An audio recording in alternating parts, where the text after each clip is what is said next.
You, John Fitzgerald Kennedy, do solemnly swear. I, John Fitzgerald Kennedy, do solemnly swear. That you will faithfully execute the office of President of the United States. That I will faithfully execute the office of President of the United States. And will, to the best of your ability. And will, to the best of my ability. Preserve, protect, and defend the Constitution of the United States. Preserve, protect, and defend the Constitution of the United States. So help you God. So help me God.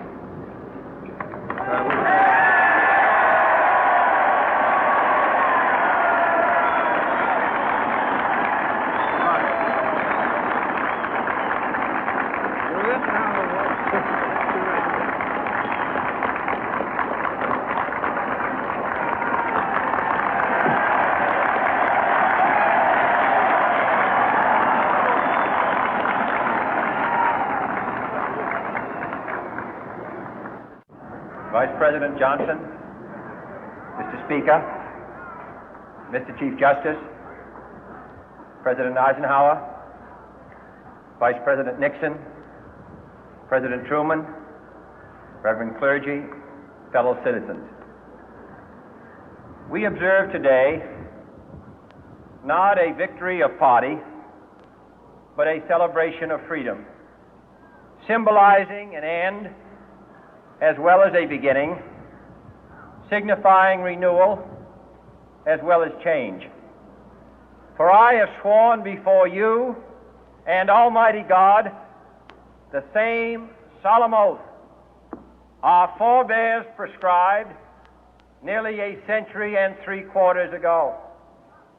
The world is very different now, for man holds in his mortal hands the power to abolish all forms of human poverty and all forms of human life. And yet the same revolutionary beliefs for which our forebears fought are still at issue around the globe. The belief that the rights of man come not from the generosity of the state, but from the hand of God. We dare not forget today that we are the heirs of that first revolution. Let the word go forth from this time and place to friend and foe alike that the torch has been passed to a new generation of Americans born in this century, tempered by war, disciplined by a hard and bitter peace, proud of our ancient heritage, and unwilling to witness or permit the slow undoing of those human rights to which this nation has always been committed and to which we are committed today at home and around the world.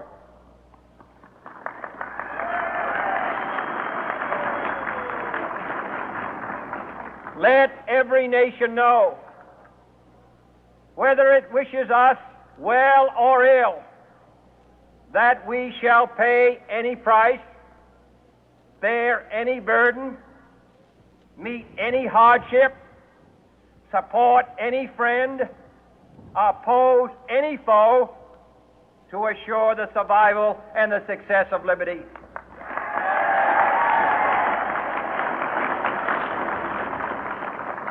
This much we pledge and more. To those old allies whose cultural and spiritual origins we share, we pledge the loyalty of faithful friends. United, there is little we cannot do in a host of cooperative ventures. Divided, there is little we can do, for we dare not meet a powerful challenge at odds and split asunder.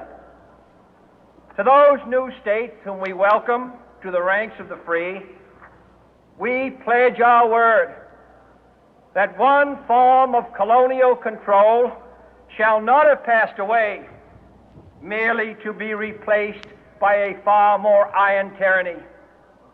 We shall not always expect to find them supporting our view, but we shall always hope to find them strongly supporting their own freedom, and to remember that in the past, those who foolishly sought power by riding the back of the tiger ended up inside.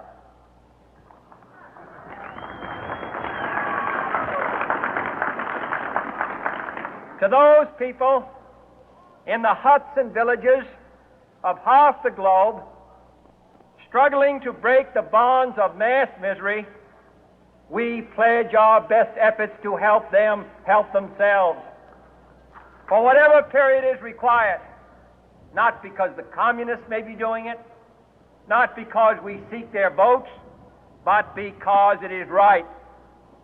If a free society cannot help the many who are poor, it cannot save the few who are rich.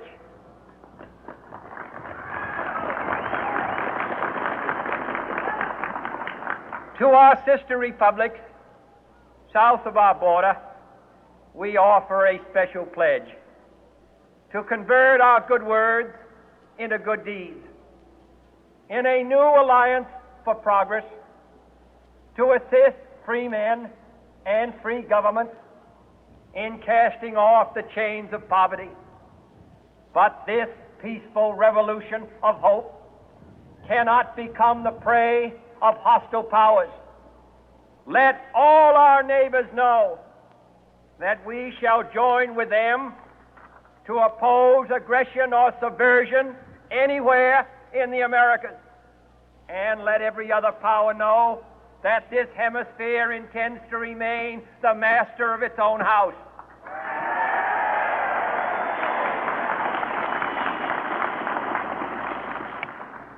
To that World Assembly of Sovereign States, the United Nations, our last best hope, in an age where the instruments of war have far outpaced the instruments of peace, we renew our pledge of support to prevent it from becoming merely a forum for invective, to strengthen its shield of the new and the weak, and to enlarge the area in which its writ may run. Finally, to those nations who would make themselves our adversary, we offer not a pledge, but a request that both sides begin anew the quest for peace. Before the dark powers of destruction, unleashed by science, engulf all humanity in planned or accidental self-destruction, we dare not tempt them with weakness, for only when our arms are sufficient beyond doubt can we be certain beyond doubt that they will never be employed. But neither can two great and powerful groups of nations take comfort from our present course, both sides overburdened by the cost of modern weapons, both rightly alarmed by the steady spread of the deadly atom, yet both racing to alter that uncertain balance of terror that stays the hand of mankind's final war. So let us begin anew, remembering on both sides that civility is not a sign of weakness, and sincerity is always subject to proof. Let us never negotiate out of fear, but let us never fear to negotiate.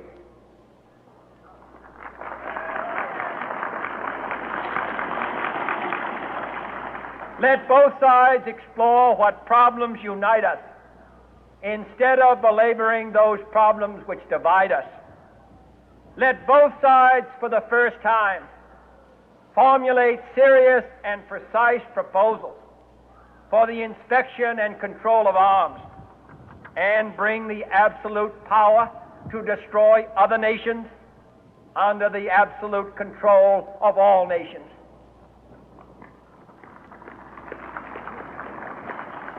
Let both sides seek to invoke the wonders of science instead of its terrors.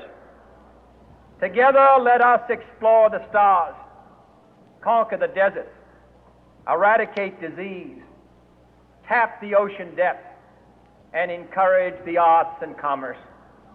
Let both sides unite to heed in all corners of the earth the command of Isaiah to undo the heavy burden and let the oppressed go free. And if a beachhead of cooperation may push back the jungle of suspicion, let both sides join in creating a new endeavor, not a new balance of power, but a new world of law, where the strong are just and the weak secure and the peace preserved. All this will not be finished in the first 100 days, nor will it be finished in the first 1,000 days, nor in the life of this administration, nor even perhaps in our lifetime on this planet. But let us begin.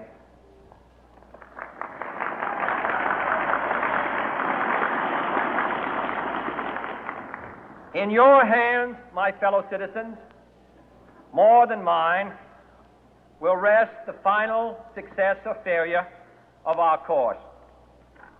Since this country was founded, each generation of Americans has been summoned to give testimony to its national loyalty. The graves of young Americans who answered the call to service surround the globe. Now the trumpet summons us again, not as a call to bear arms, though arms we need, not as a call to battle, though in battle we are, but a call to bear the burden of a long twilight struggle, year in and year out, rejoicing in hope, patient in tribulation, a struggle against the common enemies of man.